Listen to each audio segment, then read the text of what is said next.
शुद्धतेची खात्री आणि परंपरेचा विश्वास घेऊन आले आहेत कैलास आडगावकर ज्वेलर्स. कैलास आडगावकर ज्वेलर्स, जिथे सौंदर्याला मिळतो विश्वास. विविध जिल्ह्यांमध्ये सायकल चोरीचे गुन्हे दाखल असलेले रेकॉर्डवरील आरोपी अर्जुन वाणी 17 सायकलसह युनिट 2च्या ताब्यात. याबाबत पोलिसांनी दिलेल्या माहितीनुसार क्राईम ब्रँच युनिट 2च्या पथकाला मिळालेल्या माहितीनुसार टोयोटो शोरूम पाथर्डी फाटा नाशिक येथे बेलप्पा वाणी हा संशयास्पद मिळून आला.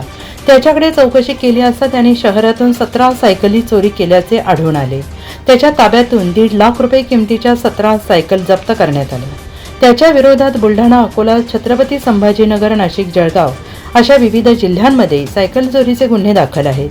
सदरची कामगिरी पोलीस आयुक्त संदीप कर्णिक, पोलीस उपायुक्त किरण कुमार चव्हाण, सहाय्यक पोलीस आयुक्त संदीप मिटके यांच्या मार्गदर्शनाखाली क्राईम ब्रँच युनिट 2, सहाय्यक पोलीस निरीक्षक हेमंत तोडकर, समाधान हिरे, पोलीस उपनिरीक्षक यशवंत बेंडकोळी, सहाय्यक पोलीस उपनिरीक्षक संजय सानप, पोलीस हवालदार मनोहर शिंदे, नंदकुमार नांदुर्डीकर, चंद्रकांत गवळी, प्रकाश महाजन, वाल्मिक चव्हाण, पोलीस अंमलदार प्रवीण वानखेडे, तेजस मते, जितेंद्र वजिरे आदींनी ही कारवाई केली आहे. एनसीएन न्यूजसाठी रोहन धनी, नाशिक.